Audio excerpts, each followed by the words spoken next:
नमस्कार दोस्तों, स्वागत है आपका आज के मुख्य समाचार में, जिसमें सबसे पहली और बड़ी खबर में आपको बताएंगे कि 7 चरणों में लोकसभा चुनाव कराने पर विपक्ष ने उठाए सवाल और पूछा ये डर है या ईवीएम। इसी के साथ दूसरी खबर में जिक्र होगा कि नरेंद्र मोदी और चुनाव आयोग एक ही सिक्के के दो पहलू, हमें ईवीएम पर भरोसा नहीं, संजय राउत ने बोला हमला।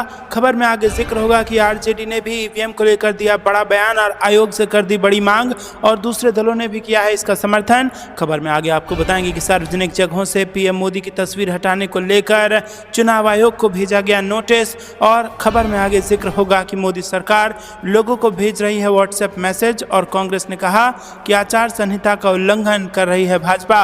दोस्तों, इसी प्रकार की तमाम बड़ी खबरें आपके लिए लेके आए हैं, लेकिन उससे पहले अगर आपको भी ऐसा लगता है कि 2024 में होने वाला है बड़ा बदलाव और अगर आप भी खुलकर इंडिया का समर्थन करते हैं तो वीडियो को कीजिए लाइक और चैनल को सब्सक्राइब करके बेल आइकन दबाकर कमेंट में लिखे जय हिंद। रुक करते हैं सबसे पहली और बड़ी खबर की तरफ। लोकसभा चुनाव कराने पर विपक्ष ने उठाए सवाल, पूछा ये डर है या ईवीएम। जी हां दोस्तों, चुनाव आयोग के लोकसभा चुनाव 2024 की घोषणा का विपक्षी दलों ने स्वागत किया है। 7 चरणों में लोकसभा चुनाव कराने के ऐलान को कई दलों ने भाजपा को फायदा पहुंचाने वाला बताया। कांग्रेस ने कहा कि आगामी लोकसभा चुनाव लोकतंत्र को बचाने का आखिरी मौका होगा। तृणमूल कांग्रेस ने कहा कि ये चुनाव आयोग ने 1 या 2 चरणों में चुनाव कराने के पश्चिम बंगाल सरकार के सुझाव पर ध्यान नहीं दिया और राज्य में 7 चरण के मतदान से एक बार फिर भारी जेब वाली पार्टियों को मदद मिलेगी और 44 दिन की मतदान अवधि 1951 से 52 के पहले लोकसभा चुनाव के बाद दूसरी सबसे लंबी अवधि होगी और पहले लोकसभा चुनावों की मतदान अवधि 4 महीने की थी। दोस्तों, आपको बता दें कि शनिवार को एक्स पर एक पोस्ट में कांग्रेस अध्यक्ष मल्लिकार्जुन खड़गे ने कहा कि 2024 का चुनाव भारत के लिए न्याय का द्वार खोलेगा। उन्होंने पोस्ट किया कि 2024 का लोकसभा चुनाव भारत के लिए न्याय का द्वार खोलेगा और ये शायद लोकतंत्र और हमारे संविधान को तानाशाही से बचाने का आखिरी मौका होगा। हम भारत के लोग नफरत, लूट, बेरोजगारी, महंगाई और अत्याचार के खिलाफ मिलकर लड़ेंगे। वहीं दोस्तों, आपको बता दें कि पत्रकारों से बात करते हुए खड़गे ने कहा कि 7 चरण के चुनाव का मतलब है प्रधानमंत्री मोदी हर जगह दौरा करना चाहते हैं और इसे 3 या 4 चरणों में पूरा किया जा सकता था। हमें इस बात की चिंता नहीं है कि क्या होने वाला है, लेकिन मोदी 7 चरण रख रहे हैं, इसका मतलब है कि वो हर जगह दौरा करना चाहते हैं। इस देश में मैंने भी लगभग 12 चुनाव लड़े हैं और मुश्किल से 4 चरण होते थे, कभी कभी तो 1 चरण में भी होता था। तो दोस्तों, आपको बता दें कि यहाँ पर 7 चरणों में होने वाला है 2024 का लोकसभा चुनाव और इसको लेकर विपक्ष ने भाजपा को घेरा है और पूछा है कि ये ईवीएम के कारण है या फिर डर के कारण है। आपको क्या कुछ लगता है दोस्तों, कमेंट में जरूर बताइए। वीडियो को अभी तक लाइक नहीं किया तो लाइक जरूर कीजिएगा। रुक करते हैं अगली ब्रेकिंग न्यूज की तरफ। नरेंद्र मोदी और चुनाव आयोग एक ही सिक्के के दो पहलू, बोले हमें बीजेपी पर भरोसा नहीं, संजय राउत ने बोला बड़ा हमला। जी हां दोस्तों, केंद्रीय चुनाव आयोग ने आगामी लोकसभा चुनाव के कार्यक्रम की घोषणा कर दी है, लेकिन दोस्तों आपको बता दें कि लोगों को चुनाव आयोग पर संदेह है क्योंकि लोग सोचते हैं कि वो शासकों के दबाव में काम करती है। इसलिए इस होने वाले चुनाव में चुनाव आयोग को लोगों की आशंकाओं को दूर करना चाहिए, निष्पक्षता से काम करना चाहिए, कानून व्यवस्था और पैसे की बर्बादी पर कंट्रोल रखना चाहिए। जब टीएन शेषन चुनाव आयुक्त थे तो लोगों को यकीन था कि चुनाव में कोई घोटाला या चोरी नहीं होगी, लेकिन आज लोगों को कौन भरोसा दिलाएगा कि चुनाव में कोई घोटाला या चोरी नहीं होगी। शिवसेना उद्धव गुट के नेता संजय राउत ने इन बातों के साथ चुनाव आयोग पर निशाना साधा और इसके साथ ही संजय राउत ने सवाल पूछा कि क्या प्रधानमंत्री नरेंद्र मोदी पारदर्शी चुनाव की गारंटी देंगे।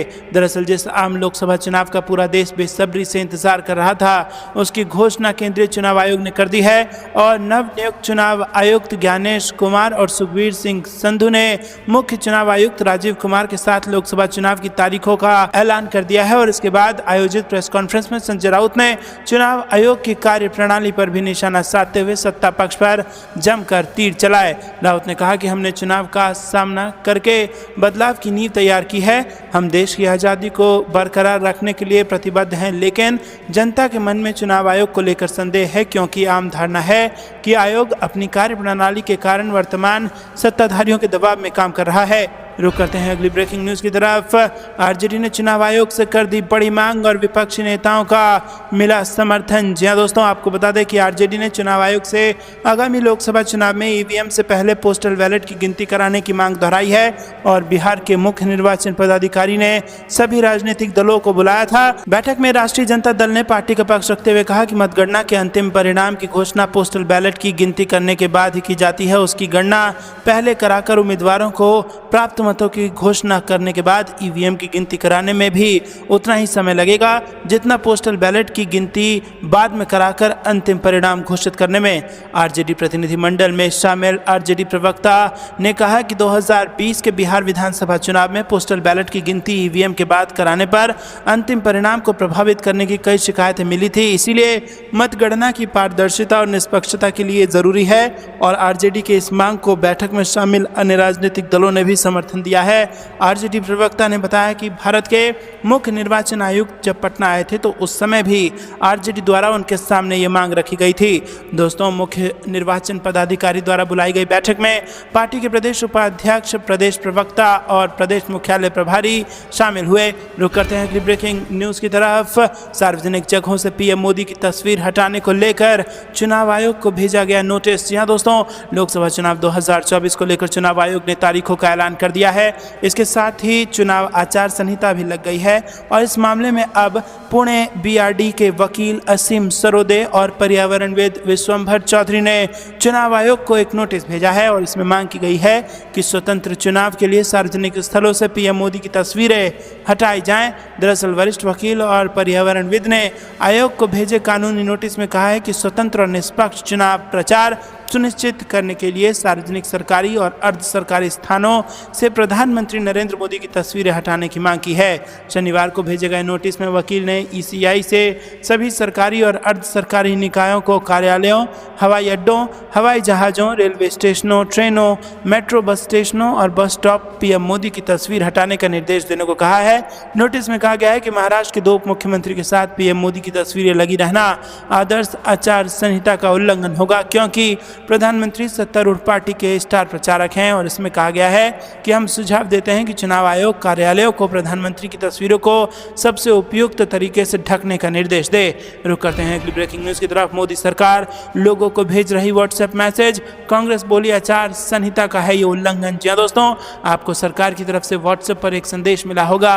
विकसित भारत संपर्क नाम के व्हाट्सएप अकाउंट से लोगों के मोबाइल पर मैसेज भेजकर सरकार फीडबैक मांग रही है और अब इसी संदेश को लेकर सियासी विवाद भी शुरू हो गया है।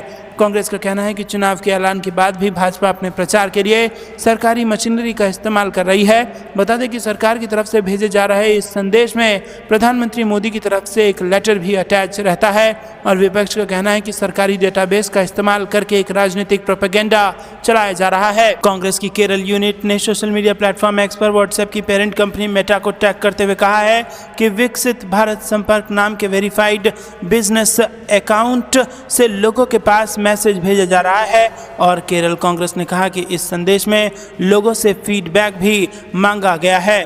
और दोस्तों, आपको बता दें कि इसके साथ ही अटैच किया गया पीएम मोदी का पत्र राजनीतिक प्रोपेगेंडा के अलावा कुछ नहीं है।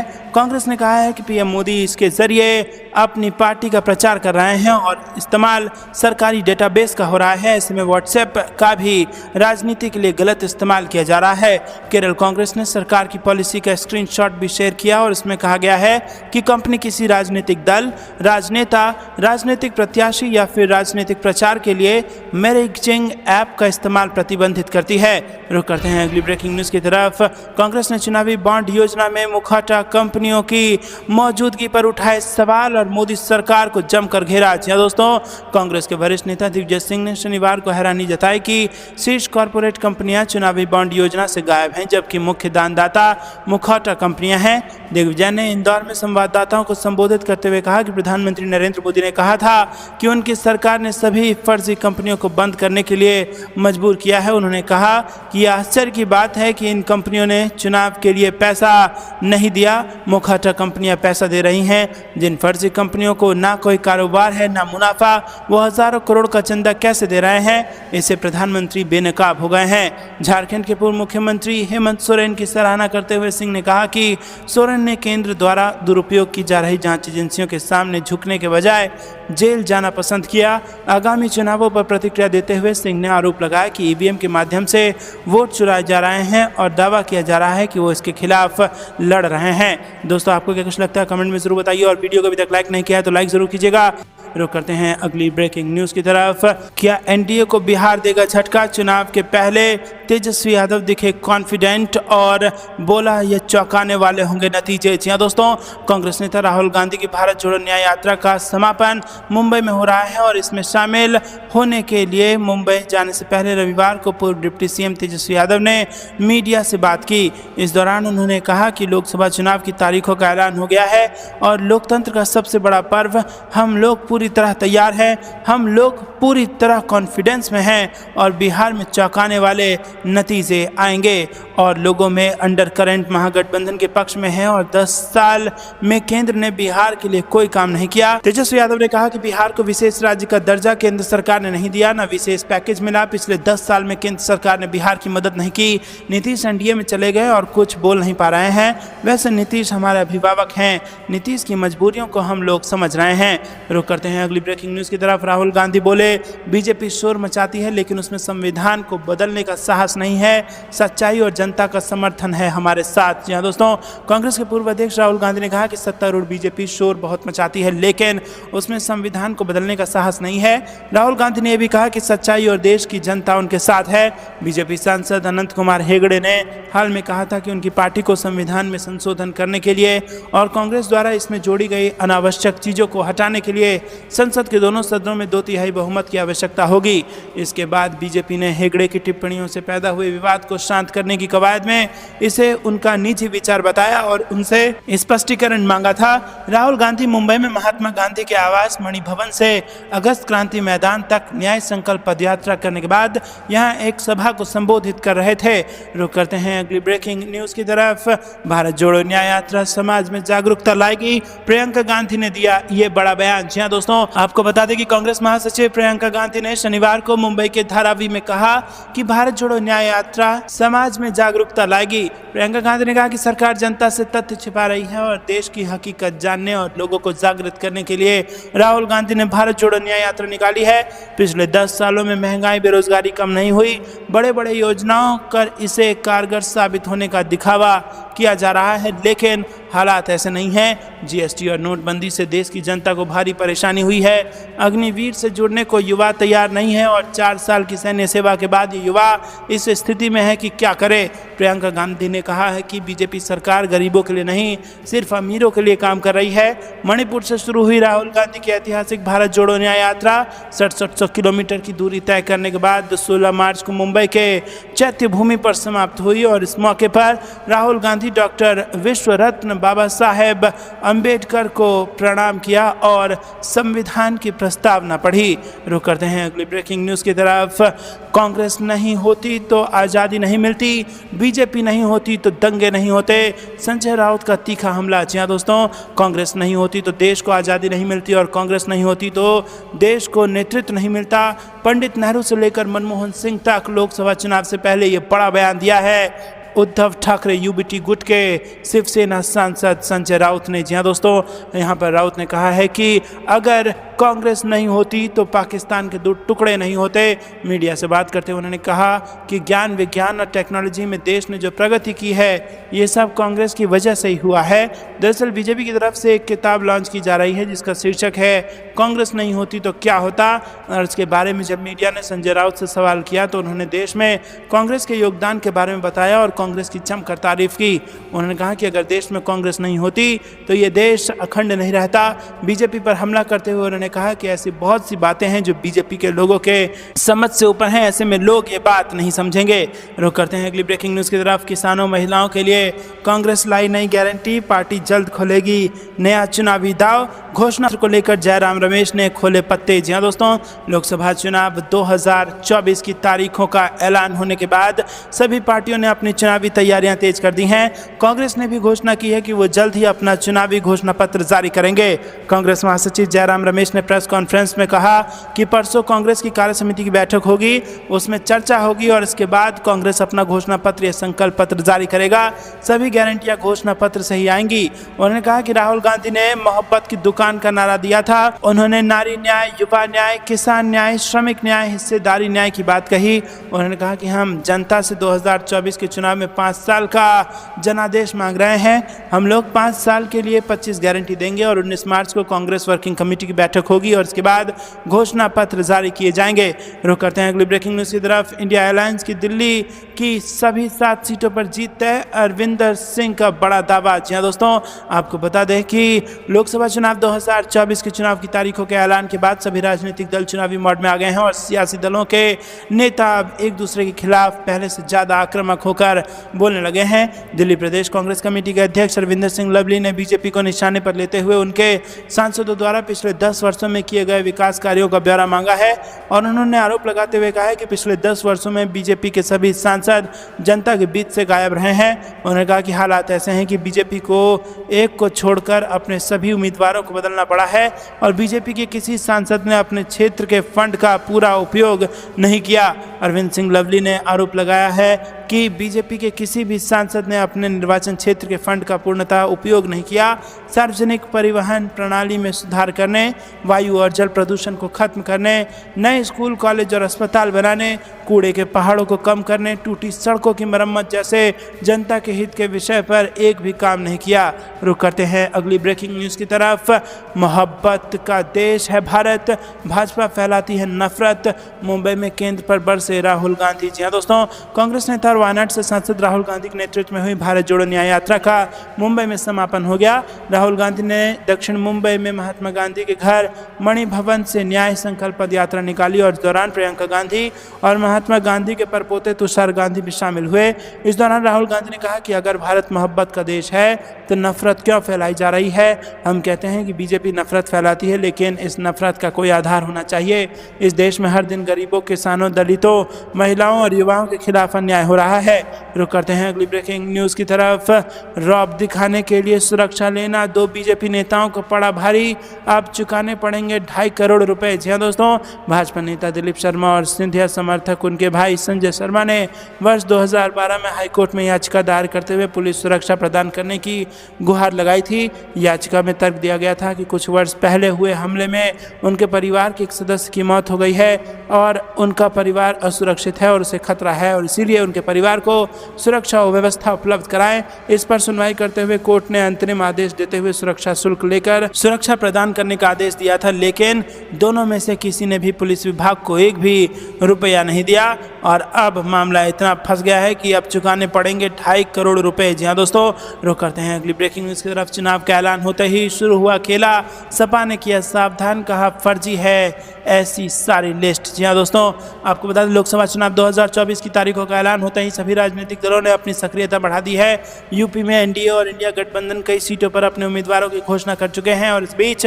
समाजवादी पार्टी अपने उम्मीदवारों की फर्जी लिस्ट से परेशान हो गई है और पार्टी को आशंका है कि सोशल मीडिया में विभिन्न सीटों पर उम्मीदवारों की फर्जी लिस्ट वायरल कर विरोधी चुनाव शुरू होने से पहले ही भ्रम फैलाकर खेला करना चाहते हैं। इससे सतर्क हुई पार्टी ने अपने कार्यकर्ताओं, नेताओं और आम मतदाताओं को सावधान कर दिया है। रविवार को अपने एक्स अकाउंट पर एक पोस्ट में समाजवादी पार्टी लोगों को ऐसी फर्जी सूचियों को लेकर आगाह किया गया है और इस पोस्ट में समाजवादी पार्टी की ओर से लिखा गया है कि कृपया सावधान रहें। समाजवादी पार्टी के लोकसभा प्रत्याशियों की सूची पार्टी पेज पर ही प्रेषित की जाती है। जो सूची पार्टी के एक्स और फेसबुक पेज पर है वही अधिकृत है और अन्य सभी सूचियां फर्जी हैं। रुक करते हैं अगली ब्रेकिंग न्यूज़ की तरफ, जहां पर आपको बता दें कि जयंत चौधरी को बड़ा झटका, आरएलडी के राष्ट्रीय महासचिव अकीलुर रहमान खान सपा में शामिल। जी हाँ दोस्तों, लोकसभा चुनाव की घोषणा हो चुकी है और सभी राजनीतिक दल चुनाव की तैयारियों में जुट गए हैं और इसी बीच ये बड़ी खबर उत्तर प्रदेश से आ रही है। जयंत चौधरी को ये बड़ा झटका लगा है।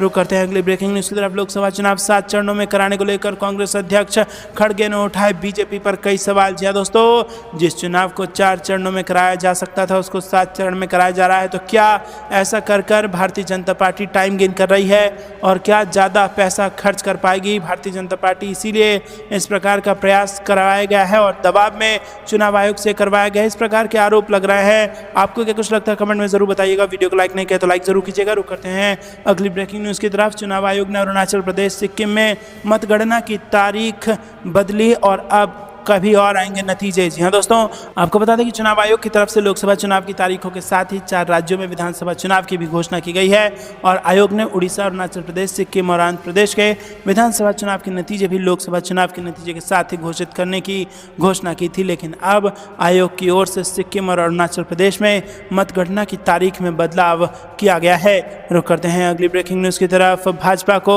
6,986.5 करोड़ रुपए, डीएमके को 509 करोड़ रुपए फ्यूचर गेमिंग के जरिए प्राप्त हुआ चंदा। जी हाँ दोस्तों, आपको बता दें कि चुनाव आयोग ने रविवार को चुनावी बॉन्ड के संदर्भ में ताज़ा डेटा जारी किया, जिसे उसने पहले सीलबंद लिफाफे में सुप्रीम कोर्ट में पेश किया था और बाद में जनता के सामने खुलासा करने का निर्देश दिया था। माना जा रहा है कि ये विवरण 12 अप्रैल 2019 से पहले की समय सीमा से संबंधित है। तो दोस्तों, ये थी दिन भर की सारी जरूरी और बड़ी खबरें। अंत तक बने रहने के लिए आप सभी का बहुत बहुत धन्यवाद। जानने से पहले वीडियो को लाइक और चैनल को सब्सक्राइब करके बेल आइकन दबाकर कमेंट में लिखे जय हिंद। अभी के लिए इतना ही। जय हिंद, जय भारत।